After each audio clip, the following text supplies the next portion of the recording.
In this lesson, we are going to take up a problem on periodic motion of a dielectric slab.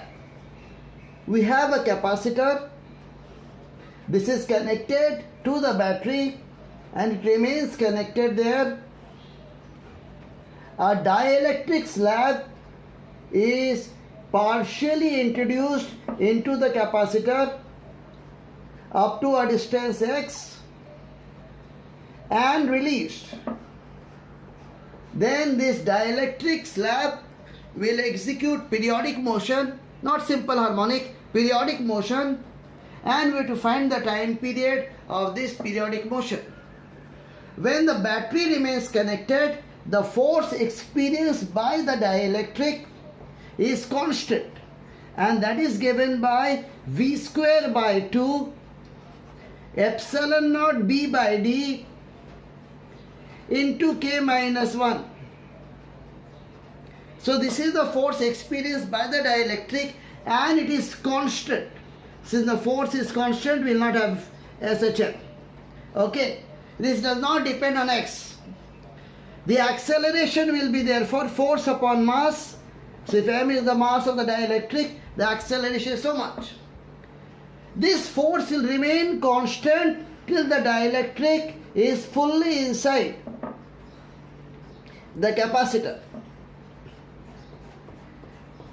Now here at this point the force becomes 0, but by the time the dielectric has come here, it has picked some velocity, so that inertia will carry it forward and this dielectric will come out of the capacitor,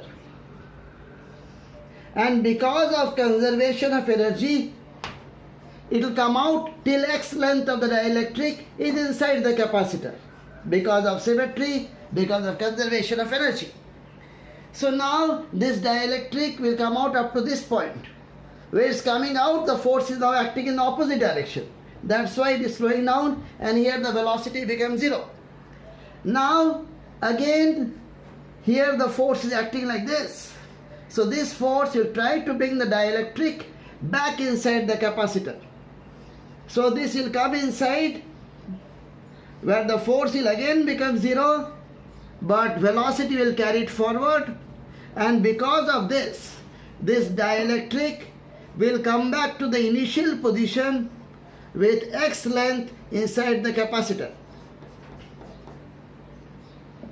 So now this thing will keep on repeating, so the dielectric slab will undergo periodic motion. Now time to go from this position to this position. We know the acceleration. The displacement is L minus x.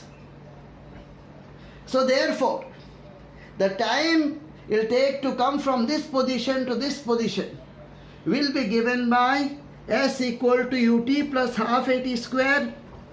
U is 0. S is L minus x.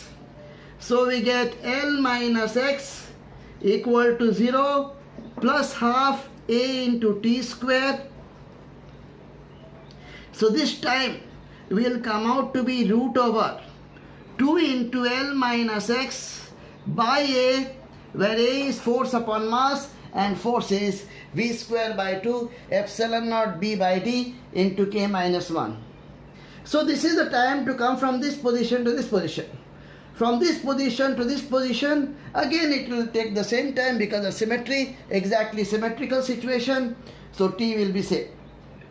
Then it will come from here to here, one more t, and finally it comes from here to here, one more t.